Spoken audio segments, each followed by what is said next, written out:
இந்த காலை வேளையிலும் தேவன் நம் மத்தியிலே எழுந்தருளி இருக்கிறதுக்காய் நான் தேவனை ஸ்தோத்தரிக்கிறேன். எபிரேயருக்கு எழுதின நிருபம் 11ஆம் அதிகாரம் 16ஆம் வசனத்தை வாசிக்க கேட்போம். எபிரேயருக்கு எழுதின நிருபம் 11ஆம் அதிகாரம் 16ஆம் வசனம்.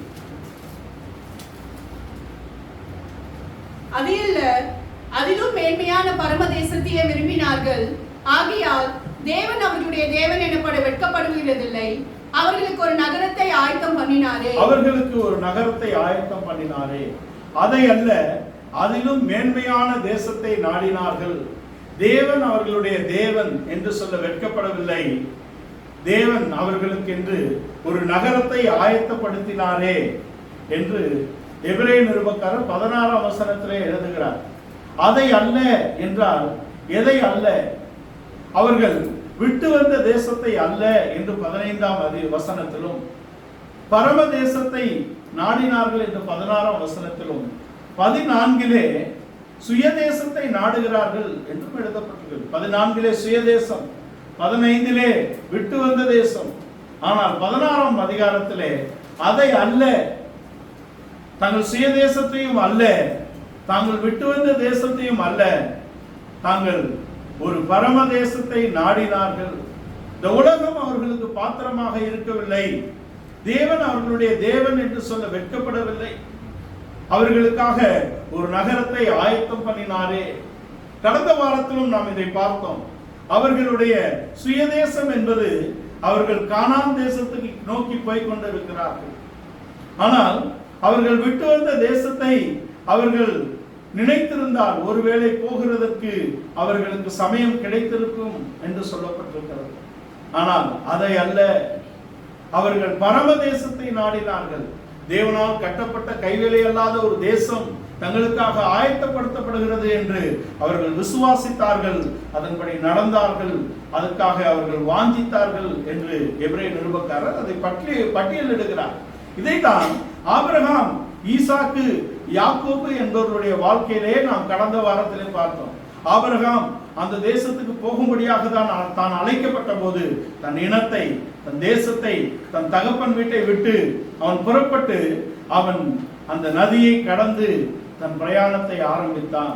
எபிரேயர்கள் என்றால் அவர்கள் கடந்து வந்தவர்கள். ஒரு பெரிய நதி படகையை, ஆற்றுப்படகை அவர்கள் கடந்திருக்கிறார்கள். ஒரு பெரிய நதியை கடந்து தங்கள் வாக்குத்தத்தத்தின் தேசத்தை நோக்கி அவன் பிரயாணித்து வந்தான். அவன் தன் குமாரனுக்காக கொடுக்கப்பட்ட வாக்குத்தத்தத்தை, ஜீவனுக்கான வாக்குத்தத்தத்தை அவன் விசுவாசித்தான்.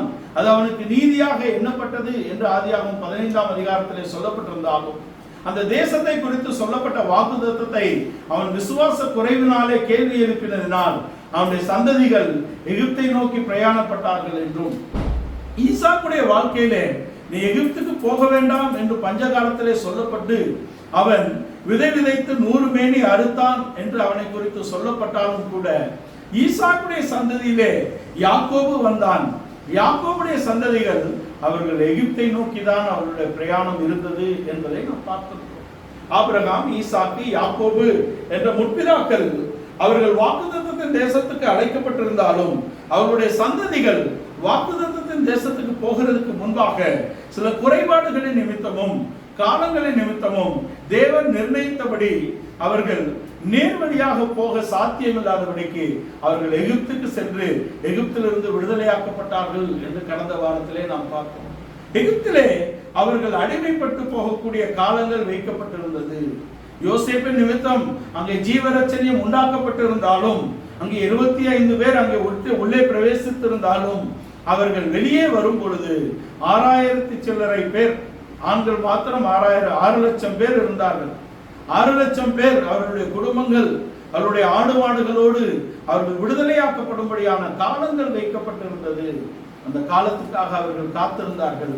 அவருடைய சத்தத்தை நான் கேட்கவே கேட்டு, அவர்கள் படக்கூடிய பாடுகளை நான் பார்க்கவே பார்த்து, அவர்கள் விடுதலையாக்கும்படியாக நான் இறங்கினேன் என்று யாத்திராகமம் 3ஆம் அதிகாரத்திலும், யாத்திராகமம் 4ஆம் அதிகாரத்திலே என் குமாரன், என் சேஷ்ட புத்திரன், அவனை நீ விடுதலையாக்க வேண்டும் என்று அவர் சொல்லுகிறார். என் குமாரன், என் சேஷ்ட புத்திரவன், அவனை நீ விடுதலையாக்காவிட்டால் உன் குமாரனை, உன் சேஷ்ட புத்திரனை நான் சங்காரம் பண்ணுவேன் என்று நீ பார்வோனுக்கு சொல் என்று மோசேயினிடத்திலே சொல்லி அனுப்பப்பட்டது. எகிப்திலிருந்து அவர்கள் விடுதலையாக்கப்பட்டதை நாம் அறிந்திருக்கிறோம். பஸ்காவின் ரத்தத்தினாலே அவர்கள் அங்கே முற்றிலும் விடுதலையை பெற்றார்கள். தேவனுடைய கரம் அவர்களோடு இருந்து பராக்கிரமம் செய்தது. அவர்களை சிவந்த சமுத்திரத்தை கடக்க பண்ணினார். 1 கொரிந்தியர் 10ஆம் அதிகாரத்திலே ஒரே மேகத்தின் ஊடாகவும் ஒரே சமுத்திரத்தின் ஊடாகவும் அவர்கள் ஞானஸ்தானம் பெற்றார்கள். ஒரே ஞான போஜனத்தை புசித்தார்கள். ஒரே ஞானபானத்தை அவர்கள் அங்கு குடித்தார்கள் என்று சொல்லப்பட்டிருக்கிறது. ஞானஸ்தானத்தின் உடன்படிக்கையின் மூலமாக அவர்கள் வெளியாக்கப்படுகிறார்கள். இவைகள் எல்லாம் நமக்கு திருஷ்டாந்தங்களாக வைக்கப்பட்டிருக்கிறது. பஸ்காவின் ஆட்டுக்குட்டியின் ரத்தத்தினாலே விடுதலையாக்கப்பட்டார்கள் எகிப்திலிருந்து. நாம் ஒவ்வொருவரும் உலகத்திலிருந்து நாம் ரட்சிக்கப்பட்டிருக்கிறோம். உலகத்தின் இச்சைகளுக்கு நாம் தப்பி நாம் ஒரு ரட்சிப்புக்குள்ளே வந்திருக்கிறோம். அது கிறிஸ்துவின் ரத்தத்தினாலே. நம்முடைய பஸ்காவாகிய கிறிஸ்து நமக்காக அடிக்கப்பட்டிருக்கிறாரே என்று கொரிந்தியர் நிருபக்காரர் எழுதுகிறார். அதுபோல அவர்கள் பஸ்கா ஆட்டுக்குட்டியின் ரத்தத்தினாலே விடுதலையாக்கப்பட்டு அங்கே சிவந்த சமுத்திரத்தை கடந்தார்கள் என்பது ஞானஸ்தானத்துக்கு திருஷ்டாந்தமாக இருக்கிறது. அவர்கள் அந்த சிவந்த சமுத்திரத்தை கடந்து வனாந்தரத்தின் ஊடாக 40 வருட காலங்கள் அவர்கள் நடத்தப்பட்டார்கள். 40 வருட காலங்கள் அவர்கள் நடத்தப்படக்கூடிய ஒரு வனாந்தர வாழ்க்கை அவர்களுக்கு வைக்கப்பட்டிருந்தது. ஆனால் வனாந்தரத்தை கடந்து அவர்கள் வாக்குத்தத்தத்தின் தேசத்தை எல்லோரும் சுதந்தரித்துக் கொள்ளவில்லை என்பதை நாம் அறிந்து கொள்ள வேண்டும். எல்லோரும் சுதந்தரித்தார்களா என்றால் புறப்பட்டவர்கள் சுதந்தரிக்கவில்லை. அதுக்கு அடுத்த சந்ததி தான் சுதந்தரித்தது. புறப்பட்டவர்களில் 2 பேர் மாத்திரமே உள்ளே பிரவேசித்தார்கள். யோசுவாவும் காலேபும் மாத்திரம்தான் அந்த வாக்குத்தத்தத்தின் கானான் தேசத்துக்குள்ளே உட்பிரவேசித்தார்கள். மற்றவர்கள் அந்த சந்ததியிலே செத்து மடிந்தார்கள். வனாந்தரத்திலே அவர்களுடைய பிணங்கள் அங்கே செத்து மடிந்தது என்று நாம் பார்க்கிறோம். எகிப்திலிருந்து விடுதலையாக்கி வாக்குத்தத்தம் கொடுத்து அவர்களை சிவந்த சமுத்திரத்தின் சிவந்த சமுத்திரத்தை 2ஆக பிளந்து பார்வோனின் கைக்கும் பார்வோனுடைய சேனைகளின் கைக்கும் தப்புவித்து கொண்டு வந்தாரே, அவர் இவர்களை ஏன் கானான் தேசத்துக்குள்ளே பிரவேசிக்க பண்ண முடியவில்லை என்பதை நாம் பார்க்க வேண்டும். புறப்பட்டவர்கள் அத்தனை பேரும் ஏன் போய் சேரவில்லை என்று நாம் நிதானிக்க வேண்டும். அவர்கள் போனது வனாந்தரமா என்றால் அது முழுவதும் வனாந்தரம் அல்ல. நாம் கற்பனை செய்யக்கூடிய வனாந்தரம் அல்ல என்பதை நாம் தெரிந்து கொள்ள வேண்டும். நீங்கள் மூல பாஷையில பார்த்தா கண்ட்ரி சைட், தேசத்தை சார்ந்த பகுதிகள். ஆனால் அவைகளிலே தேசத்தார்கள் குடியிருக்கவில்லை. குடியிருப்பு இல்லாத தேசத்தை சார்ந்த பகுதிகள் வழியாக நடத்தப்பட்டார்கள். அவருடைய ஆடு மாடுகள் என்ன மண்ணா சாப்பிட்டு இருக்குமா? அல்ல. அவர்களுடைய ஆடு மாடுகளுக்கு அங்கே மேய்ச்சலுக்கான பகுதிகள் இருந்தது என்பதை நாம் தெரிந்து கொள்வோம். பனி பெய்தது. அவர்கள் ஆடு மாடுகளுக்கான விளைச்சலும் அங்கே இருந்தது. தண்ணீரும் கொடுக்கப்பட்டது, மன்னாவும் கொடுக்கப்பட்டது. ஆனால் அவருடைய சிந்தனைகள் எங்கே இருந்தது என்றால் அவர்கள் சரீர பிரகாரமாக தேவனுடைய நடத்திப்புக்கும் மோசேயுடைய நடத்திப்புக்கும் தேவனுடைய அந்த வழிகளிலும் அவர்கள் நடந்தாலும் கூட அவருடைய மனது எகிப்திலே கட்டப்பட்டு இருந்தது. நாங்கள் எகிப்திலே வெள்ளை பூண்டுகளை சாப்பிட்டோமே, வெள்ளரிக்காய்களை சாப்பிட்டோமே, குமட்டிக்காய்கள் இருந்தது. அவர்களுடைய கரிச்சட்டியின் பக்கத்திலே நாங்கள் எங்கள் பசிகளை ஆற்றிக் கொண்டோமே. தாங்கள் அடிமைகளாக இருந்ததை குறித்தோ தங்களுக்கு ஒரு பாலும் தேனும் போடக்கூடிய ஒரு தேசத்தை குறித்தோ அவர்களுக்கு சிந்தை இல்லாதபடிக்கு அவருடைய சிந்தை எகிப்தை குறித்து இருந்தது. அவர்கள் இச்சித்தார்கள். அவர்கள் கேட்டு வாங்கினார்கள். கேட்டு வாங்கினவர்களும் இச்சித்தவர்களும் அந்த வனாந்தரத்திலே செத்து மடிந்தார்கள் என்பதை நாம் தெரிந்து கொள்ள வேண்டும். உலகத்திலிருந்து விடுதலையாக்கப்பட்டிருக்கிறோம் என்று சொல்லக்கூடிய கிறிஸ்தவர்கள் அவை கிறிஸ்தவத்துக்குள் வந்திருந்தால் உலகத்தின் வழிகளை நாம் விட்டொழிக்க வேண்டும். பழைய வழிகளை நாம் விட்டொழிக்க வேண்டும். நம்முடைய மாம்சத்தின் இச்சைகளை, கிறிஸ்துவுடையவர்கள் தங்களுடைய மாம்சத்தின் இச்சைகளை அழித்திருக்கிறார்கள் என்று வேதம் சொல்கிறது. கிறிஸ்துவுடையவர்களானால் அவர்கள் தங்களுடைய மாம்சத்தின் இச்சைகளை அழித்திருக்கிறார்களே, அந்த இடத்துக்கு நாம் வர வேண்டும். இந்த இஸ்ரவேலர்கள் நமக்கு சரியான முன்னுதாரணமாக இருக்கிறார்கள். இவைகள் எல்லாம் கடைசி காலத்திலே இருக்கக்கூடிய நமக்கு திருஷ்டாந்தங்களாக எழுதப்பட்டிருக்கிறது. அவங்க எப்படி இருந்தார்கள்? அவர்கள் சாப்பிட்டார்கள், குடித்தார்கள், உட்கார்ந்தார்கள், எழுந்தார்கள், விளையாடினார்கள் என்றுதான் அங்கே சொல்லப்பட்டிருக்கிறது. உட்காரவும், எழுந்திருக்கவும், விளையாடவும், பொழுதுபோக்கவும், உண்ணவும், அவர்கள் ஓய்வெடுக்கவும், இப்படி அவர்களுடைய காரியங்கள் இருந்தது. ஆனால் அழைக்கப்பட்டது எதற்கு? அழைக்கப்பட்டதற்கு தேவனை ஆராதனை செய்யும்படியாக அழைக்கப்பட்டிருக்கிறார்கள். தேவனை ஆராதனை செய்யும்படியாக அழைக்கப்பட்ட இந்த கூட்டம் தேவனை ஆராதனை செய்வதற்கு முழுமையாக தங்களை ஒப்படைக்காதபடிக்கு தங்களுடைய மாம்சத்துக்கான தேவைகளை கேட்டு வாங்கவும், உட்காரவும், எழுந்திருக்கவும், விளையாடவும் அவர்கள் விரும்பினார்கள் என்றால் அவருடைய சிந்தனைகள் எகிப்திலிருந்து விடுதலையாக்கப்பட்ட அந்த சுதந்திரத்திலும் இருந்ததே தவிர, விடுதலை என்ற அந்த சுதந்திரத்திலே இருந்தார்கள். இன்ஹெரிட்டன்ஸ்க்கும் ஃப்ரீடம்க்கும் ஒரே வார்த்தை தான் இல்லையா? தமிழ்ல அவர்கள் சுதந்திரம் என்பது ஃப்ரீடம், அந்த ஃப்ரீடத்தை விரும்பினாங்க. எகிப்தின் அந்த மேன்மையான உணவுகளை விரும்பினார்கள். ஆனால் இன்ஹெரிட்டன்ஸ், சுதந்திரம் என்ற அந்த வாக்குத்தத்தத்தை சுதந்திரித்துக் கொள்வதிலே அவருடைய சிந்தனை இல்லை என்பதை நாம் அறிந்து கொள்கிறோம். ஏன் இல்லை என்றால், விடுதலையாக்கப்பட்டவர்கள் இன்னும் மாம்சத்திலே இருந்தார்கள். மாம்சத்திலே ஒரு மனிதன் தேவனை ஆராதிப்பது என்பது கூடாத காரியம். அதனால்தான் இன்றைய கிறிஸ்தவமும் மாம்சத்திலே களி கூறுகிறது. ஆட்டம், பாட்டம், கொண்டாட்டம், கேளிக்கைகள் அங்கே நடந்து கொண்டிருக்கிறது. 1 மணி நேரம் ஒரே இசை கொண்டாட்டம். யாருக்காக பாடுகிறோம்? ஜனங்கள் விருப்பத்துக்கு பாடுகிறோம். தேவனை பாடுகிறோமா, அவரை ஏற்றி போற்றி புகழுகிறோமா என்பது இல்லாதபடிக்கு ஒரு சரீர பிரகாரமான மாம்சீகமான ஒரு ஆராதனையிலே இன்றைய கிறிஸ்தவம் இருக்கிறது போல, அன்றைக்கு விடுதலையாக்கப்பட்டவர்களும் மாம்சத்திலே களி கூர்ந்தார்கள். எகிப்தின் பண்டங்களை அவர்கள் விரும்பினார்கள். இங்கே சுதந்திரத்தை அவர்கள் அனுபவிக்கும்படியாக உட்கார்ந்தார்கள், எழுந்தார்கள், நடனமாடினார்கள், விளையாண்டார்கள் என்பதாக இருக்கிறது. இவர்கள் ஏன் வனாந்தரத்திலே செத்துமடைந்தார்கள் என்றால், அவர்களுக்குள்ளே மாம்சம் இன்னும் அழியவில்லை. அவர்கள் தேகங்கள் மாம்சத்தோடு ஒட்டி இருந்தது. நீங்கள் உங்கள் மனதும் மாம்சமும் விரும்பின வழியிலே முன்னே நடந்தீர்கள். அப்பொழுது நீங்கள் எப்படி இருந்தீர்கள்? நீங்கள் பாவத்தினாலும் அக்கிரமத்தினாலும் மடிந்து போய் இருந்தீர்கள். உங்களை அவர் உயிர்ப்பித்திருக்கிறார் என்று பவுலப்போஸ்தலன் எழுதுகிறார். எபேசியருக்கு எழுதும்போது, நீங்கள் முன்னே எப்படி இருந்தீர்கள்? உங்கள் மாம்சத்திலும் இரத்தத்திலும் நீங்கள் உழன்று கொண்டிருந்தீர்கள். உங்கள் மனதும் மாம்சமும் விரும்பின வழிகளிலே நீங்கள் நடந்தீர்கள் என்பது, நீங்கள் அக்கிரமங்களிலும் பாவங்களிலும் மரித்தவர்களாக இருந்த உங்களை அவர் உயிர்ப்பித்திருக்கிறார். அவர் உயிர்ப்பித்திருக்கிறார் என்றால் நமக்குள் மாம்சம் அல்ல, நமக்குள் சரீரம் இருக்க வேண்டும் என்பதை நாம் தெரிந்து கொள்கிறோம். கிறிஸ்துவை குறித்து எழுதும் பொழுது எபிரேய நிருபக்காரர் 10ஆம் அதிகாரத்திலே, நீர் காணிக்கை பலியும் காணிக்கை நீர் விரும்பவில்லை, உம்முடைய புஸ்தகத்திலே எழுதப்பட்டதை நிறைவேற்றும்படியாக எனக்கு ஒரு சரீரம் கொடுக்கப்பட்டிருக்கிறது, அதை நிறைவேற்றும்படியாகவே வருகிறேன் என்று இயேசு கிறிஸ்து சொல்லுகிறார். இயேசு கிறிஸ்து 30 வருடம் தாவீதின் குமாரன், மாம்சம் அவருக்குள் இருந்தது. அந்த மாம்சத்தை ஆக்கினைக்குள்ளாக தீர்த்தார். மாம்சத்திலே பாவத்தை ஆக்கினைக்குள்ளாக தீர்த்தார் என்றால், மாம்சத்திலே நியாயப்பிரமாணத்தின் நீதியின் கிரியைகளை அவர் நிறைவேற்றினார் என்பதாக இருக்கிறது. இயேசு கிறிஸ்து 30 வருடம் மாம்சத்திலே அங்கே நியாயப்பிரமாணத்தை கை கொண்டு பாவத்தை ஆக்கினைக்குள்ளாக தீர்த்து 30வது வயதிலே ஞானஸ்தானம் எடுத்து அங்கே ஏறும் பொழுது, கரையேறும் பொழுது, வானத்திலிருந்து ஒரு புறாவை போல பரிசுத்த ஆவியானவர் இறங்குகிறார். வானத்திலிருந்து பிதாவாகி தேவனுடைய சத்தம் கேட்கிறது, இவர் நேசகுமாரன், இவரில் நான் பிரியமாய் இருக்கிறேன் என்ற சத்தம் கேட்கிறது.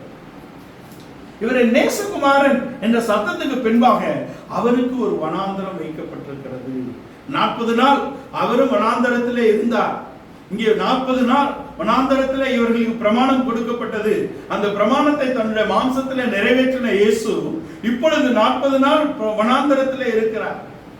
நாம் பாடுபட்டது போல அவர் பாடுபட்டும் பாவம் இல்லாதவராய், அவருக்கும் பசியின் உபாதையிலே அங்க சோதனைக்காரன் வந்து சொல்லுகிறான், இந்த கற்களை நீர் அப்பமாக்கி சாப்பிடலாமே, என் காலில் விழுந்தால் சகலத்தையும் தருகிறேனே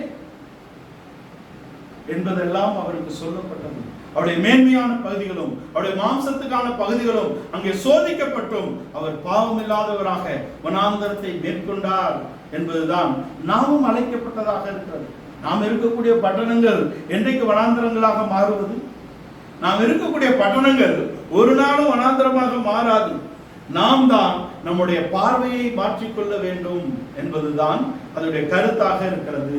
நம்முடைய பார்வை தேவனிலே பதிக்கப்பட்டிருந்தால், கிறிஸ்துவிலே பதிக்கப்பட்டிருந்தால், நாம் கீழானவைகளை அல்ல மேலானவைகளை நோக்கக்கூடியவர்களாக இருந்தால், நாம் பின்னானவைகளை அல்ல முன்னானவைகளை நோக்கக்கூடியவர்களாக இருந்தால், நம்முடைய பட்டணங்கள் நம்முடைய கண்களுக்கு வனாந்தரங்களாக தெரியும். நம்முடைய ஆசை இச்சைகளை நாம் முழுமையாக கொண்டிருப்போம். இந்த உலகமோ உலகத்தின் காரியங்களோ உலகத்தின் சிநேகமோ நம்மை ஒரு காலம் மேற்கொள்ள முடியாது என்பதுதான் மெய் கிறிஸ்தவத்தின் உபதேசமாக இருக்கிறது என்பதை நாம் தெரிந்து மெய் கிறிஸ்தவத்துக்குள் வந்தவர்கள் உலகத்தை வனாந்தரமாக பார்க்கக்கூடிய இடத்திலும், மெய் கிறிஸ்தவத்துக்குள் வந்தவர்கள் தங்களுடைய மாம்ச இச்சைகளை அழித்தவர்கள் என்ற இடத்திலும், கிறிஸ்துவுடையவர்கள் தங்கள் மாம்சத்தின் இச்சைகளை அழித்திருக்கிறார்கள். கிறிஸ்துவுடையவர்கள் இந்த உலகத்தார் அல்ல, நான் இந்த உலகத்தார் அல்லாதது போல நீங்களும் இந்த உலகத்தார் அல்ல, நான் இந்த உலகத்துக்கு அந்நியமாக காணப்பட்டது போல நீங்களும் இந்த உலகத்துக்கு அந்நியராக காணப்படுகிறீர்கள். இந்த உலகம் என்னை பகைத்தது, இந்த உலகம் உங்களை பகைக்கும், இந்த உலகம் எனக்குரியது அல்ல என்ற இடத்திலே அவர் தன்னுடைய சீஷர்களுக்கு அந்த மெய் கிறிஸ்தவத்தின் உபதேசத்தை அவர் கையளித்தார். இதுதான் அப்போஸ்தலருடைய உபதேசமாக இருக்கிறது. அப்போஸ்தலருடைய உபதேசத்திலும் அந்நியத்திலும் அப்பமிடுதலும் ஜெபத்திலும் உறுதியாக தரித்திருந்த ஆதி சபை எப்படி இந்த உலகத்துக்கு தூரமாகவும் இந்த மனுஷனுக்கு தூரமாகவும் இருந்ததோ அதை போலவே மெய் கிறிஸ்தவத்துக்குள் வந்த நாமும் இந்த உலகத்துக்கு உரியவர்கள் அல்ல, இந்த ஜனத்தோடு இசைந்து போகக்கூடியவர்கள் அல்ல என்பதை நாம் உறுதிப்படுத்திக் கொள்ள வேண்டும். யார் செத்து மடிந்தார்கள்? ஏன் இவர்கள் செத்து மடிந்தார்கள் என்றால் அவர்களுக்குள் சரீரம் என்ற பகுதி இல்லாதபடிக்கு மாம்சம் என்ற பகுதி மேலோங்கி இருந்தது என்பதை நாம் தெரிந்து கொள்ள வேண்டும். அவர் தங்கள் மாம்சத்தின் இச்சைகளை நிறைவேற்றும்படியாக விரும்பினார்கள், தாங்கள் இச்சித்தார்கள், கேட்டு வாங்கினார்கள், அதை புசித்து மடிந்து போனார்கள். மன்னாவிலே அவர்களுக்கு திருப்தி இல்லை. மன்னாவின் ஒவ்வொரு பகுதியும் கிறிஸ்துவை பிரதிபலிக்கக்கூடியதாக இருக்கிறது. அதை கொண்டு வந்து இடித்து அதை அப்பமாக்கி அவர்கள் சாப்பிடக்கூடிய இடத்திலே இருக்கிறது. அவைகள் கொடுக்கப்பட்டிருக்கிறது. ஆனால் அதை அல்ல, அவர்கள் இச்சித்து கேட்டு வாங்கினார்கள். மாம்சம் புசிக்கும்படியாக அவர்கள் விரும்பினார்கள். அவர்கள் கேட்டு காடைகளை வாங்கி புசித்தார்கள். தங்களுடைய ஆசை இச்சைகளை நிறைவேற்றினார்கள். தாங்கள் விரும்பின வழியிலே போக நினைத்தார்கள். அவர்கள் அத்தனை பேரும் அந்த வனாந்தரத்திலே செத்துமடிந்தார்கள் என்பதாக இருக்கிறது. இதை நாம் கடந்த வாரத்திலே பார்த்தோம். ஆபிரகாம், ஈசாக்கு, யாக்கோபு என்பவருடைய சந்ததிகள் நேரடியாக கானான் தேசத்துக்குள் போகாதபடிக்கு அவர்கள் எகிப்துக்குள்ளே போய் அங்கிருந்து விடுதலையாக்கப்பட்டார்கள். ஏனென்றால் எகிப்திலே அவர்களுக்கு அந்த காரியங்கள் ஏற்கனவே ஆபிரகாமுடைய காலத்திலே சொல்லப்பட்டு விட்டது. ஆனாலும் ஜீவ ரட்சணியம் என்பது அங்கே யோசேப்பின் மூலமாக வந்திருக்கிறது. தானியம் இருக்கிறது என்று கேள்விப்படுகிறீர்களே, இன்னும் ஏன் ஒருவர் முகத்தை ஒருவர் பார்த்து கொண்டிருக்கிறீர்கள்? நீங்கள் எகிப்துக்கு சென்று நீங்கள் தானியங்களை வாங்கி கொண்டு வாங்குங்கள் என்றுதான் அவர் சொல்லுகிறார் தன் பிள்ளைகளுக்கு. அவர் எகிப்துக்கு போய் ஜீவரட்சணியம் உண்டாக்கும்படியான வழிகளை கண்டு கொண்டார்கள், மெய்தான். ஆனால் அந்த நன்மை எப்படிப்பட்ட நன்மையாக இருக்கிறது என்பதை நாம் தெரிந்து கொள்கிறோம். யோசேப்பிலே ஒரு நன்மையின் ஆசீர்வாதம் இருந்தது. யோசேப்பு சகோதரர்களில் அவன் மிகவும் மேன்மையானவன் இல்லை என்று சொல்லவில்லை. ஆனால் சகோதரரால் புகழப்படக்கூடியவனுடைய நன்மைக்கும் சகோதரர்களில் மேன்மையானவனுடைய நன்மைக்கும் வித்தியாசம் இருந்தது. யோசேப்பு சொல்லுகிறான், நீங்கள் எனக்கு தீமை செய்ய நினைத்தீர்கள், தேவன் அதை நன்மையாக மாற பண்ணினார். என்ன நன்மை? என்ன நன்மை? சகோதரர்களை தான் கண்ட சொப்பனங்களை நிறைவேற்றும்படியான நன்மை ஒரு பக்கத்தில் இருக்கிறது. ஆனால் மறுபக்கத்திலே அவனுடைய கிரியைகள் அவன் பழி வாங்குவது போல்தான் இருக்கிறது. நியாயப்பிரமாணத்தின் கிரியை என்பது ஒரு பக்கத்தில் அவர்களுக்கு நன்மையை கொண்டு வந்தாலும் அது முழுவதும் அந்த அன்பு என்ற நன்மைக்கு அவர்களை வந்து எட்ட முடியவில்லை என்பதாக இருக்கிறது. பழி வாங்கினார்கள். உனக்கு அடுத்தவனை சிநேகித்து உன் பகைஞனை பயப்பாயாக என்பது பூர்வத்தாருக்கு சொல்லப்பட்ட நீதி. ஆனால் அது நியாயப்பிரமாணத்தின் நீதி.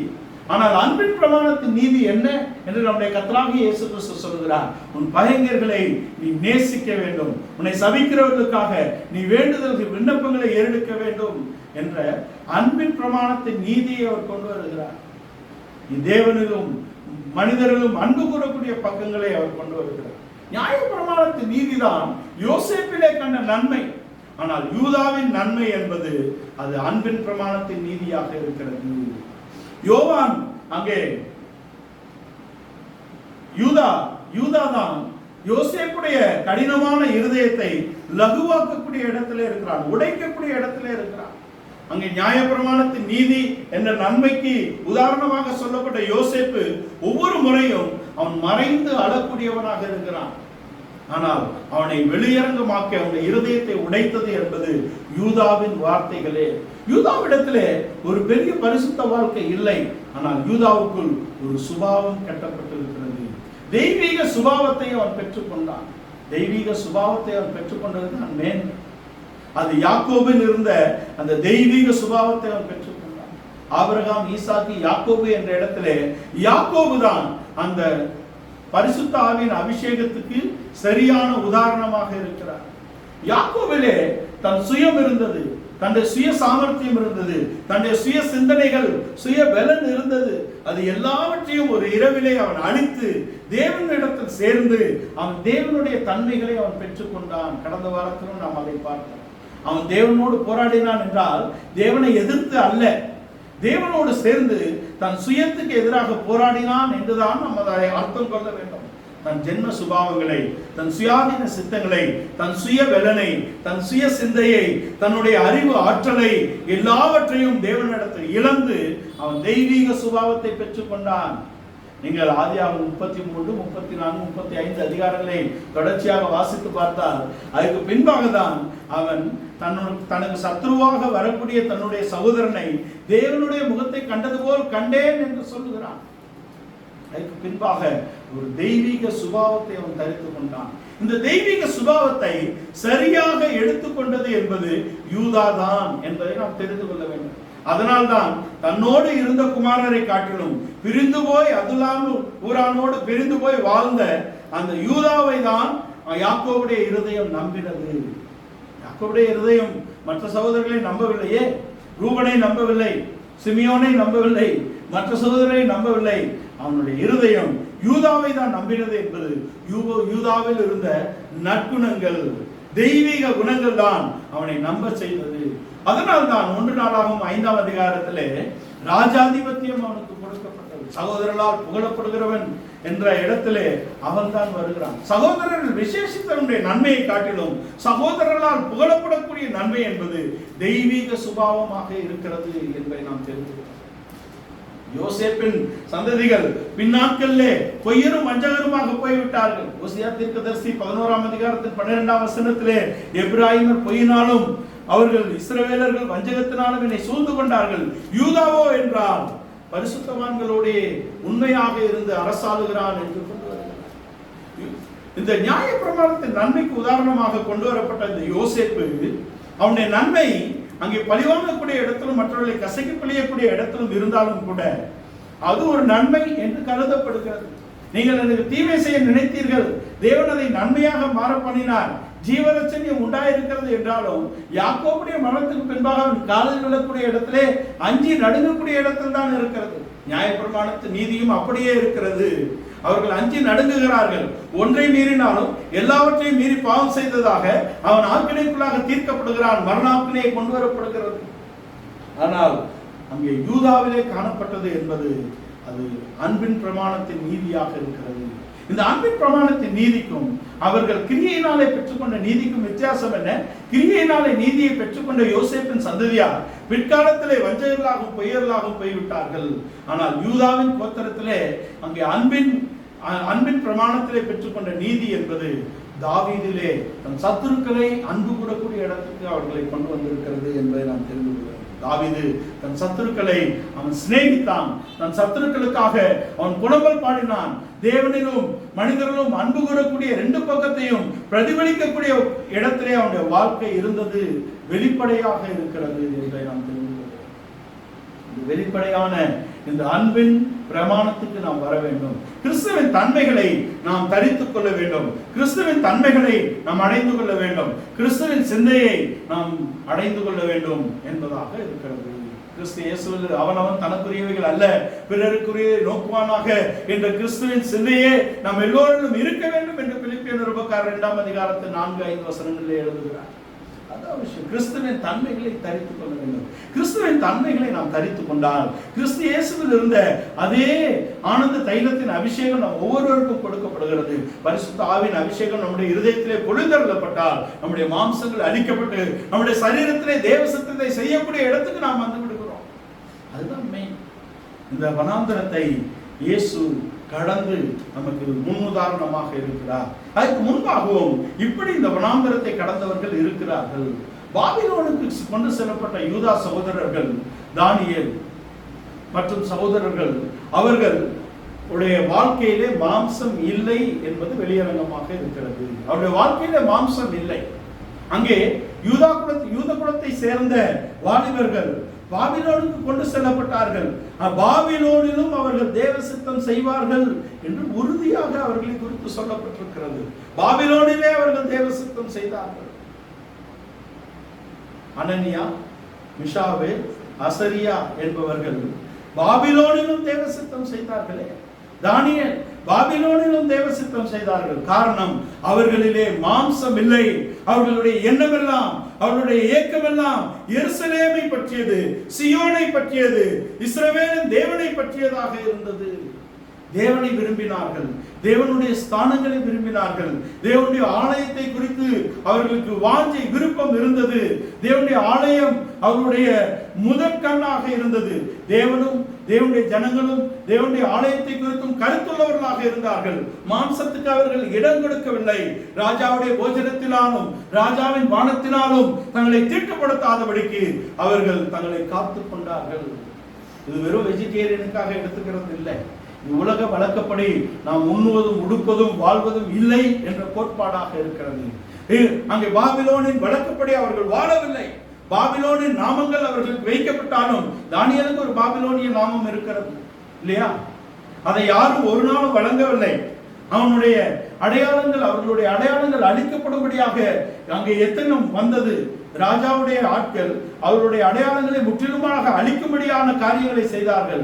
ஆனாலும் இன்றைக்கு வரைக்கும் தானியேல் சகோதரர்கள் பேசப்படுவதற்கு காரணம் என்ன? அவர்கள் தங்கள் சரீரத்திலே தேவ சித்தத்தை செய்தார்கள். அவர்களுடைய மாம்சம் வெளிப்படவில்லை. பாபிலோனிய வழக்கத்திலும் பாபிலோனிய உணவினாலும் வழக்கத்தினாலும் தங்களை தீட்டுப்படுத்திக் கொள்ளவில்லை என்பது அவர்களுடைய உறுதியான வாழ்க்கை. அவருடைய எண்ணமெல்லாம் எருசலேமுக்கு நேராகவும் அவர்கள் எண்ணமெல்லாம் தங்கள் தேவனை குறித்ததாகவும் இருந்தது. பாபிலோனிலே அவர்கள் தங்கள் சரீரத்திலே தேவ சித்தத்தை பரிபூர்ணமாக செய்தார்கள். அதனாலதான் தீக்கிரையாக்கப்படவில்லை.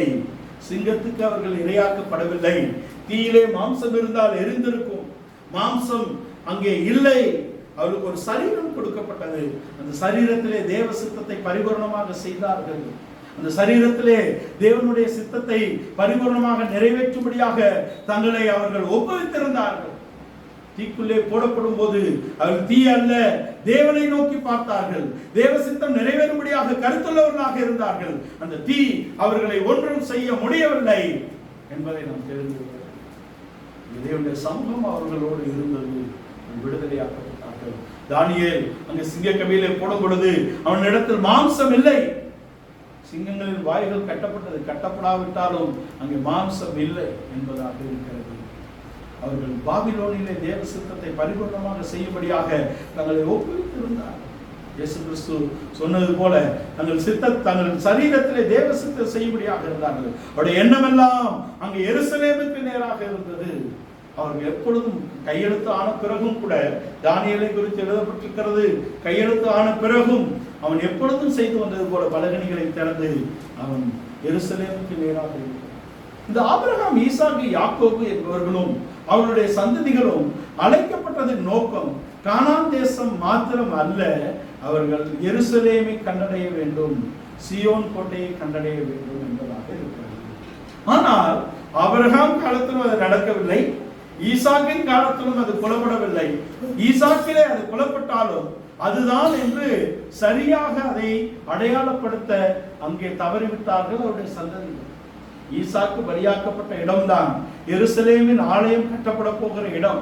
ஆனால் அது ஆபிரகாமினால் அங்கே முன்குறிக்கப்பட்ட அந்த இடத்துக்கு ஆபிரகாம் கொண்டு வரப்பட்டாலும் கூட அவருடைய பின் சந்ததிகள் அதை தவற விட்டு விட்டார்கள். ஆனால் அது எங்கே நிறைவேறுகிறது என்றால் அது யூதாவில் தான் நிறைவேறுகிறதாக இருக்கிறது. தாவீதில் தான் நிறைவேறக்கூடியதாக இருக்கிறது என்பதை நாம் அறிந்திருக்கிறோம். தாவீதிலும் யூதாவிலும் தான் தேவனுடைய பரிபூர்ணமான சித்தம் நிறைவேறுகிறது. தாவீது சியோன் கோட்டையை பிடித்து அதை தனதாக்கினான். அது மகாராஜாவின் நகரம்.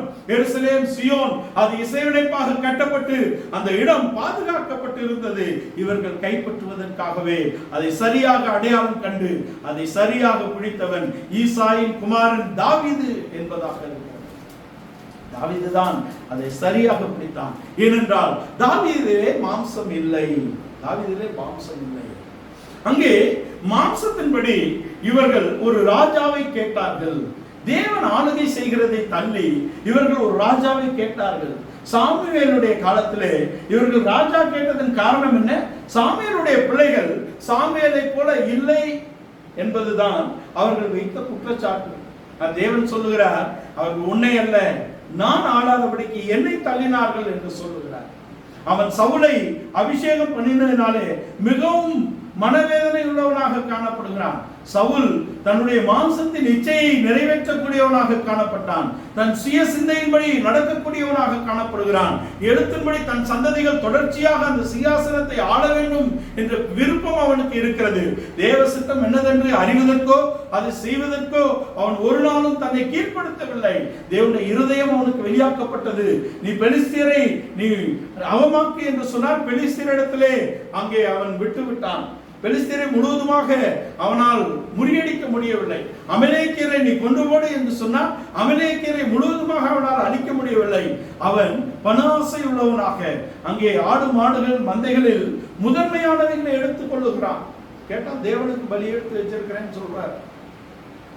பலி அல்ல, கீழ்ப்படிதல் தான் முக்கியம் என்று சாமுவேல் சொல்லி அமலேக்கின் ராஜாவை சாமுவேல் தான் வெற்றி கொண்டார். இவைகள் சாமுவேலுக்கு மிகுந்த மனவேதனை கொடுக்கக்கூடிய இடத்தில் இருந்தாலும் கூட அங்கே தாவீதை அவன் அபிஷேகம் பண்ணினான். தேவ சித்தம் சரியாக நடக்க முடியாது. சாமுவேலுடைய வாழ்க்கையிலே எப்படி குறைவுகள் இல்லையோ அதே போல தாவீதை அவன் அபிஷேகம் பண்ணினது என்பது சரியான தேவ சித்தத்தின் நிறைவேறுதலாக இருக்கிறது. தாவீதிலே மாம்சம் இல்லை. இந்த மாம்சீகமான சவுல் ஆளுகை செய்யக்கூடிய காலத்திலே ஒரு பெலிஸ்தியன் வந்து முழு இஸ்ரவேலையும் இஸ்ரவேலின் தேவனையும் அவமதித்து பேசின நாட்களிலே இந்த தாவீது தான் எழும்புகிறான் என்பதை நாம் அறிந்திருக்கிறோம். அவனிடத்திலே மாம்சம் இல்லை. கோலியத் என்ன சொல்றாரு? இவா ஒரு மாம்சத்தை கிழித்து காட்டு மிருகங்களுக்கும் பறவைகளுக்கும் இரையாக்குவேன் என்றால் ஆக்க முடிந்ததா? இல்லை. தாவீதின் இடத்தில் மாம்சம் இல்லை. தாவீதின் சந்ததியிலே வந்த தானியேல் சகோதரர்களிடத்தில் எப்படி மாம்சம் இல்லையோ அதுக்கு காரணம் தாவீதின் இடத்தில் மாம்சம் இல்லை. இந்த சிங்காசனம் என்றென்றைக்கும் நிலை பெறும்படியாக யூதாவிலே தெய்வீக தன்மைகள் வந்து விட்டது என்று நாம் தெரிந்திருக்கிறோம். இந்த சுதந்திரத்தை கட்டி கொண்டவன் தாவீதுதான். தாவீதுதான் அந்த சுதந்திரத்துக்கு நேராக இந்த ஜனங்களை கொண்டு வந்தான் என்பதாக இருக்கிறது. அவன் சியோன் கோட்டையை பிடித்தான். அங்கே சியோன் கோட்டையை மகாராஜாவின் நகரமாக்கினான். எருசலேமை அவன் கட்டினான். அவனுடைய குமாரன் மூலமாக அந்த எருசலேமிலே ஆலயம் கட்டப்பட்டது. இது முழுவதும் தாவீதின் சந்ததியிலே வந்த நன்மையாக இருக்கிறது. தாவீதின் சிங்காசனம் என்றென்றைக்கும் நிலைத்திருக்கும். அந்த சிங்காசனத்திலே கிறிஸ்து வரப்போகிறார் என்பதாக இருக்கிறது. இந்த வாக்குத்தத்தத்தை முழு இஸ்ரவேலர்களும் பெற்றுக் கொண்டார்களா என்றால் இல்லை. இல்லை. யூதாவோடு பெஞ்சமின் இருக்கிறார். பெஞ்சமின் தன் சகோதரனாக யோசேப்போடு போகவில்லை. யூதாவின் தன்மைகள் பெஞ்சமினுடைய மனதையும் இருதயத்தையும் கொள்ளையடித்து அது தேவனோடு இருக்கும்படியான இந்த யூதாவோடு தான் பெஞ்சமின் இருக்கிறார். யூதாவோடு தான் பெஞ்சமின் இருக்கிறார். யூதாவோடு தான் ஆசாரியர்கள் வந்து இருக்கிறார்கள். இந்த யூதாவிலே தான் தேவ சித்தம் பரிபூரணப்படுகிறார். முழு இஸ்ரவேலர்களும் இந்த மேன்மையான வாக்குத்தத்தத்துக்கு வந்தார்களா? சுயதேசத்தை நாடவில்லை. விட்டு வந்த தேசத்தை அவர்கள் நாடவில்லை. பரமதேசத்தை நாடினார்களே. இந்த பரமதேசத்தை எல்லா யூதர்களும் எல்லா இஸ்ரவேலர்களும் பெற்றுக் கொண்டார்களா என்றால் இல்லை. இல்லை. 120 பேர் தான் வராங்க. 120 பேர் தான் அந்த பரம ராஜ்யத்துக்கு. அந்த இஸ்ரவேலிலே அன்றைக்கு முன்குறிக்கப்பட்டவர்கள் 120 பேர் தான். அங்குதான் தேவனுடைய ராஜ்யம் பலமாக வந்து இறங்கினது. பரிசுத்தாவின் அபிஷேகம் இறங்கின இடத்துல 120 பேர் தான். யூதர்கள் தான் 120 பேரும். அதுக்கு பின்பாக ரட்சிக்கப்பட்ட கூட்டமும் யூதர்கள் தான். இந்த யூதர்களுக்கு நாம் நாய்கள், நம்மை அவர்கள் சேர்க்கிறது இல்லை. இயேசுவே சொல்றாரு, பிள்ளைகளின் அப்பத்தை எடுத்து, கானானிய ஸ்திரீக்கு ஒரே வார்த்தையில சொல்றார், பிள்ளைகளின் அப்பத்தை எடுத்து நாய்களுக்கு நாங்கள் போடுகிற வழக்கம் இல்லை. நாய்க்கு எப்படிமா போடுறது? அவள் தன்னை தாழ்த்தி, ஆமா ஐயா நாய் தான், நீர் எனக்கு அப்பம் போட வேண்டாம், மேஜையின் கீழே விழுகிறதை நாங்கள் புரட்டிக் கொள்வோம் என்று சொல்லிவிட்டார். யூதர்கள் தான் முழுவதும் இந்த வாக்குத்தத்தத்துக்கு வருகிறது போல் இருந்தாலும் புறஜாதிகளை கொண்டு இணைக்கக்கூடிய ஒரு திட்டத்தை தேவன் கொண்டு வருகிறார். அதை குறித்து பவுல் அப்போஸ்தலன் சொல்லும்போது, ரோமருக்கு அவர் எழுதும்போது சொல்லுகிறார், நீங்க உங்களையே ஞானிகள் என்று எண்ணாதீங்க, யூதர்களை தள்ளி நம்மளை கொண்டு வந்து விட்டார் என்று எண்ணாதீர்கள். யூதர்களுடைய பரிபூரணத்துக்கு அப்புறம் நாம் பரிபூரணப்பட்டிருப்போம், நாம் பூரணத்துக்கு கொண்டு வரப்பட்டிருப்போம். ஆனால் அது இப்பொழுது தலைகீழாக இருக்கிறது. அவர்கள் சுவிசேஷத்துக்கு பகைஞராக இருந்தாலும் கூட பிதாக்கள் நிமித்தம் அன்பு கூறப்பட்டிருக்கிறார்கள். இப்பொழுது நம்முடைய நிறைவுக்கு பின்பாக யூதர்களை அவர் கொண்டு வருவது நிச்சயம். காட்டு ஒலிவ மரங்களாகிய நம்மையே சுய ஒலிவ மரத்தோடு இணைத்திருக்கிறாரே, சுய ஒலிவ மரங்களை இணைப்பது எத்தனை நிச்சயம். அதனாலே நீங்கள் மேன்மை பாராட்டாதீர்கள், தாழ்மையாக இருங்கள், தாழ்மையுள்ளவருக்கு அவர் கிருபை அளிக்கிறார் என்று அவர் கொண்டு வருகிறார். இந்த விஷயம் 120 பேரை கொண்டு வந்தார், பின்பு யூதர்களை தான் கொண்டு வந்தார், புறஜாதிகளை நாய் என்று தான் சொல்லுகிறார். இயேசு கிறிஸ்துவும் கூட பிள்ளைகளின் அப்பத்தை உங்களுக்கு தர முடியாது என்று சொல்லிவிட்டாரே, எங்கே புறஜாதிகளை எப்படி சேர்ப்பது? இந்த நாய்களை எப்படி கொண்டு வந்து யூதர்களோடு சேர்க்கிறது அப்படின்னா, அதற்கு அங்கே அப்போஸ்தலர் நடவடிக்கைகள் அங்கே 9ஆம் 10ஆம் அதிகாரத்தில் தான் இவைகள் வழிவகை செய்யப்படுகிறது. 9 இல்லையா, ஆதியாகமம் அங்கே 9ஆம் அதிகாரம் 10. நிக்கோ, புறஜாதிகள் தேவ வசனத்தை ஏற்றுக்கொண்டார்கள் என்று இத்தாலியா பட்டணம் 10ஆம் அதிகாரம், அப்போஸ்தலர் நடவடிக்கைகள் 10ஆம் அதிகாரத்துல தான் அங்கே 100க்கு அதிபதி கொர்நேலியுவை கொண்டு வருகிறார். கொர்நேலியு தான் முதல் புறஜாதி. இந்த கூட்டத்தில் இணைக்கப்பட்ட முதல் புறஜாதி என்பது கொர்நேலியு வீடு தான். கொர்நேலியுவை தேவன் கொண்டு வருகிறார். அதுக்கு காரணம் என்ன? கொர்நேலியுவை தேவன் கொண்டு வருவதற்கு காரணம் என்ன என்றால், புறஜாதிகள் நாய்கள் என்று சொல்லப்பட்ட இடத்துல இவன் யூத வழக்கத்துக்கு மேலாக தன் நீதியை அடைந்து கொள்ளக்கூடிய இடத்திலே, இந்த மார்க்கத்தை பின்பற்றக்கூடிய இடத்திலே இருக்கிறான். ஜெபம் பண்ணுகிறதிலும் தான தர்மம் பண்ணுகிறதிலும் அவனுடைய கை மேலோங்கி இருக்கிறது. அவனுடைய தான தர்மமும் அவனுடைய ஜெபங்களும் தேவனுடைய சன்னிதானம் வரைக்கும் வந்து எட்டி இருக்கிறது, தேவனுடைய சமூகம் வரைக்கும் வந்து எட்டி இருக்கிறது. அதனாலே தான் பேதுரு அப்போஸ்தலனை கொண்டு இந்த புறஜாதிகள் இணைக்கப்படுகிறார்கள். புறஜாதிகள் இந்த வாக்குத்தத்தத்துக்கு வர வேண்டும் என்றால் அவருடைய கை இப்படி இருக்கக்கூடாது, அவருடைய கை இப்படி இருக்க வேண்டும், அவருடைய கை இப்படி இருக்க வேண்டும் இல்லையா? அவருடைய கை தேவனை நோக்கி இருக்க வேண்டும். வேண்டுதல், விண்ணப்பம், ஜெபங்கள் என்ற இடத்திலே அவருடைய கை கொடுக்கக்கூடிய இடத்திலே இருக்க வேண்டும். தேவனிடத்தில் அன்பு கூறுவது என்பது தேவனை ஆராதிப்பது, மனிதனிடத்தில் அன்பு கூறுவது என்பது நம்மை போல் பிறரை நேசித்து அவர்களுக்கு நன்மைகளை செய்வது, தான தர்மங்களை செய்வது தான் முக்கியம். தேவனில் அன்பு கூறக்கூடியதும் மனிதர்கள் அன்பு கூறிய பக்கத்தில் தான் இந்த யூதர்களோடு புறஜாதிகள் கொண்டு வந்து இணைக்கப்படுகிறார்கள். அங்கு பேதுரு அப்போஸ்தலனை கொண்டு இந்த கொர்நேலியுடைய குடும்பம் கொண்டு வந்து இணைக்கப்படுவதற்கு காரணம் என்ன? அவனுடைய ஜெபங்களும் அவனுடைய தான தர்மங்களும் நம்மை மேலான ஆசீர்வாதத்துக்கு கொண்டு வந்திருக்கிறது. மெய் கிறிஸ்தவம் என்பது இதை தாரும் அதை தாரும் என்று கேட்பது அல்ல.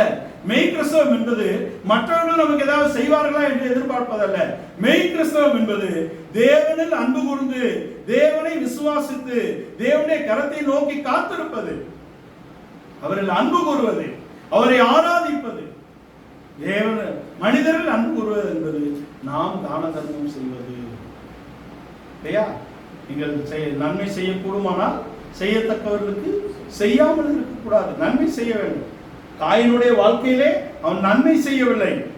ஆவேலுடைய கரம் உயர்ந்ததுக்கு காரணம் அவன் தேவனில் அன்பு கூர்ந்தான், தேவனை அறிந்திருந்தான். தேவனை அறிந்திருந்தால் நாம் தேவனில் அன்பு கூறுவோம். தேவனை அறிந்திருந்தால் நாம் மற்றவர்களில் அன்பு கூறுவோம். 10 பிரமாணத்தை 2ஆக பிரித்து கொடுத்திருக்கிறாரே, முதல் 4 மீறுபவன் தேவனுக்கு விரோதமாக பாவம் செய்கிறான், மற்ற 6 மீறுகிறவன் மனிதனுக்கு விரோதமாக பாவம் செய்கிறான் என்றால், முதல் 4 கடைபிடிக்கிறவன் தேவனில் அன்பு கூறுகிறான், மற்ற 6 கடைபிடிக்கக்கூடியவன் மனிதனில் அன்பு கூறக்கூடியவனாக இருக்கிறான். இது 2ல கொண்டு வர நீ தேவனில் அன்பு கூறுங்கள், உன்னை போல பிறனை நேசி. தேவனாகிய கர்த்தரை முழு மனதோடும் முழு பலத்தோடும் முழு இருதயத்தோடும் அன்பு கூறக்கூடிய வாழ்க்கை, உன்னை போல் பிறரில் அன்பு கூறக்கூடிய வாழ்க்கை, இதை ஒரே கட்டிலே கொண்டு வருகிறார். 1 தீமோத்தேயு 1:5. அது அன்பு. என்ன? சுத்த இருதயம், நல்மனசாட்சி, மாயமற்ற விசுவாசத்திலே பிறக்கக்கூடிய அன்பு என்று ஒரே இடத்துல கொண்டு வருகிறார். அந்த ஒரே இடத்துக்கு நாம் வந்திருக்கிறோம். நாம் தேவனுடைய சுபாவங்களை அடைந்து கொண்டவர்களாக, தேவனுடைய தன்மைகளை வெளிப்படுத்தக்கூடியவர்களாக, தேவனுடைய சுதந்திரத்தை அடைந்து கொள்ளக்கூடியவர்களாக இருக்கிறோம். இந்த ஆபிரகாம், ஈசாக்கு, யாக்கோபு என்பவர்களுடைய சந்ததிகள் அவர்கள் சுயதேசத்தை அடைந்து கொள்ளவில்லை, பரமதேசத்தை நோக்கி அவர்கள் காத்திருக்கிறார்கள். ஆனால் பரமதேசம் சுயதேசம் என்ற இடத்திலே அங்கே பாலும் தேனும் ஓடுகிற அந்த கானானையும் அவர்கள் பூர்ணமாக சுதந்திரித்துக் கொள்ளவில்லை. பரமதேசத்தையும் அவர்கள் நாடுகிறார்கள் என்றாலும் கூட உலகம் அவர்களுக்கு பாத்திரமாக இருந்ததினாலே அழிக்கப்பட்டு போனார்கள். நமக்கு உலகம் பாத்திரம் இல்லை என்ற இடத்துக்கு வர வேண்டும். நாம் ஆவிக்குரிய ஆபிரகாமின் சந்ததியாக அந்த மேலான எருசலேமை, அந்த பரம எருசலேமை, அந்த புதிய எருசலேமை நாம் கட்டிக்கொள்ள வேண்டும், சுதந்திரித்துக் கொள்ள வேண்டும் என்றால் நாம் இந்த உலகத்திற்கு உரியவர்கள் அல்ல என்பதை நாம் தெரிந்து கொள்ளலாம். இவர்கள் ஜாதிகளோடு கலவாதவர்கள் என்று அவர்களை குறித்து சொல்லப்பட்டதே. பின்னாட்களில் ஜாதிகளோடு கலந்து போனார்கள், அடிமைப்பட்டு போனார்கள், தேவனுடைய சமூகத்தை இழந்து போனார்கள். நமக்கு அப்படி அல்ல. நாம் பூமியிலிருந்தும் மனுஷரிலிருந்தும் வேறுபரிக்கப்பட்ட ஒரு கூட்டமாக இருக்கிறோம். நாம் தேவனுக்காக வேறு பிரிக்கப்பட்ட ஒரு கூட்டம், தேவனுக்காக தேவனிலே அன்பு கூறக்கூடிய ஒரு கூட்டம், மற்றவர்களில் அன்பு கூறக்கூடிய ஒரு கூட்டமாக இருக்கிறோம். வேறுபரிக்கப்பட்டிருக்கிறோம். நம்முடைய ஐக்கியம் தேவனோடும் அவருடைய ஊழியர்களோடும் சபையோடும் இருக்கிறது. ஆனால் நாம் மற்றவர்கள் அன்பு கூறக்கூடிய பக்கம் இருக்கிறது. அன்பினாலே நாம் எல்லாரையும் ஜெயித்துக் கொள்ளக்கூடிய இடத்துல யூதா தன் சுபாவத்தினாலும் தன் அன்பினாலும் சகோதரர்களை அவன் மேற்கொண்டானே, சகோதரர்கள் புகழப்படுகிறவனாக காணப்பட்டானே. அவருடைய செங்கோல் என்றென்றைக்கு நிலைத்திருக்கிறது, அவருடைய சிங்காசனம் என்றென்றைக்கு நிலைத்திருக்கிறது. அந்த சிங்காசனத்திலே தாவீதின் குமாரனாகிய கிறிஸ்து வருவார் என்ற இடத்திலே நம்முடைய வாழ்க்கையிலே இந்த காலை வேளையிலே இந்த வனாந்தர யாத்திரையிலே நாம் தேவனுடைய ராஜ்யத்தை, பரமராஜ்யத்தை நாம் அடைந்து கொள்ளும் வரைக்கும் பரம எருசலேமை, புதிய எருசலேமை, மேலான எருசலேமை நாம் அடைந்து கொள்ள போகிறோம். இந்த உலகம் நமக்கு பாத்திரமாக இருக்கக்கூடாது. இந்த வனாந்தரத்தை நாம் கடக்கும்படியாக மன்னா நமக்கு கொடுக்கப்பட்டிருக்கிறது. இந்த உலகத்தை கடக்கும்படியாக நமக்கு பனியும் மழையும் பெய்து கொண்டிருக்கிறது. அவருடைய பனியாகிய அவருடைய வசனமும் மழையாகிய அவருடைய உபதேசமும் நமக்குள்ளே ஒரு நல்ல விளைச்சலை கொடுத்து கொண்டிருக்கிறது. நாம் தற்சார்பு உள்ளவர்களாக இருக்கிறோம். தேவனை மாத்திரமே சார்ந்திருக்கக்கூடியவர்கள், தேவனை சார்ந்திருக்கிறோம், சபையை சார்ந்திருக்கிறோம், உபதேசங்களை சார்ந்திருக்கிறோம் என்ற வாழ்க்கை என்பது பரிபூர்ணமாக தேவனை சார்ந்திருக்கக்கூடிய. நாம் dependent, interdependent. Church is interdependent. Church is interdependent. சபை என்பது ஒருவரை ஒருவர் சார்ந்து, ஒருவரை ஒருவர் தாங்கி சரீரம் என்ற இடத்துல கொண்டு வரப்பட்டிருக்கிறோம். ஆனால் இந்த முழு சரீரமும் தலையை சார்ந்து இருக்கிறது, கிறிஸ்துவை சார்ந்து இருக்கிறது, தேவனை சார்ந்து இருக்கிறது. அவருடைய தன்மைகளை நாம் பெற்றுக்கொள்வதால் தான் அந்த சுதந்திரத்தை நாம் அடைந்து கொள்ள முடியும். இந்த காலை வேளையிலே நாம் ஒரு புதிய எருசலேமை, ஒரு பரம எருசலேமை, ஒரு மேலான எருசலேமை நாம் அடைந்து கொள்ளும்படியாக அழைக்கப்பட்டிருக்கிறோம். ஒரு மேலான எருசலேம், ஒரு புதிய எருசலேம், ஒரு பரம எருசலேமை நாம் அடைந்து கொள்வதற்கு ஒரு பரம அழைப்பு நமக்கு கொடுக்கப்பட்டிருக்கிறது. ஒரு பரம அழைப்பின் பந்தய பொருள் நமக்கு வைக்கப்பட்டிருக்கிறது. அதை நாம் நோக்கி ஓடும்படியாக நமக்கு கொடுக்கப்பட்ட இந்த ஓட்டத்தை பொறுமையோட ஓடுவோம். கிறிஸ்துவிலே நம்முடைய கண்களை பதித்து, கிறிஸ்துவிலே நம்முடைய சிந்தையை ஒருமனமாக்கி, ஒருமுகமாக்கி அவரை நோக்கி ஓடும்படியாக அழைக்கப்பட்டிருக்கிறோம். ஆபிரகாமின் சந்ததிகள் அந்த தேசங்களை சுதந்திரித்துக் கொள்ளவில்லை, ஆனால் சுதந்திரிக்கும்படியாக நாம் அழைக்கப்பட்டிருக்கிறோம். புறஜாதியாகிய நம்மை இதிலே இணைத்திருக்கிறாரே, அவருடைய தன்மைகளை நாம் அடைந்து கொள்வோம். தேவனில் முழுவதும் நம் முழு பலத்தோடும் முழு இருதயத்தோடும் முழு மனதோடும் அவர்கள் அன்பு கூறுவோம். நாம் நம்மை அன்பு கூறுகிறது போல மற்றவர்களை அன்பு கூறும்படியாக அழைக்கப்பட்டிருக்கிறோம். இந்த மேலான பிரமாணங்களை கை கொண்டு நாம் வாழ்ந்து பரம தேசத்தை நாம் அடைந்து கொள்வோம். தேவனால் கட்டப்பட்ட கைவேலையான நகரத்தை நாம் சுதந்திரித்துக் கொள்வோம். பரம அழைப்புக்கு நாம் அழைக்கப்பட்டிருக்கிறோம். பரம அழைப்புக்கு அழைக்கப்பட்ட பரிசுத்த சகோதரே, நாம் அழைக்கப்படும் அப்போஸ்தலரும் பிரதான ஆசாரியமாகிய கிறிஸ்து இயேசுவை கவனித்து பாருங்கள். நமக்கு நியமிக்கப்பட்ட ஓட்டத்தை அவரை நோக்கி பார்த்து பொறுமையோட ஓட கடவோம். நம்மை அல்லாமல் அவர்கள் பூரணராகாதபடிக்கு விசேஷித்தமான நன்மையானது ஒன்றை தேவன் நமக்காக தந்திருக்கிறார். அவருடைய அன்பை நம்முடைய இருதயத்திலே ஊற்றி இருக்கிறார். அவருடைய அன்பு நம்மை நெருக்கி ஏவுகிறது. அவருடைய சிந்தை நமக்கு கையளிக்கப்பட்டிருக்கிறது. அவருடைய தன்மைகளை நாம் சுதந்திரித்துக் கொள்ளும்படியாக அழைக்கப்பட்டிருக்கிறோம். நாம் அந்த பரம தேசத்தை அடைந்து கொள்வோம் என்ற நம்பிக்கைக்கு அழைக்கப்பட்டிருக்கிறோம். நாம் தான் ஆவிக்குரிய ஆபிரகாமின் சந்ததி என்பதை நாம் மனதில் கொண்டு இந்த சத்தியங்களுக்கு முழுவதுமாக நம்மை ஒப்புக் கொடுப்போம். இந்த கால வேளையிலே இந்த வசனங்கள் நமக்குள்ளே பலன் செய்யட்டும்.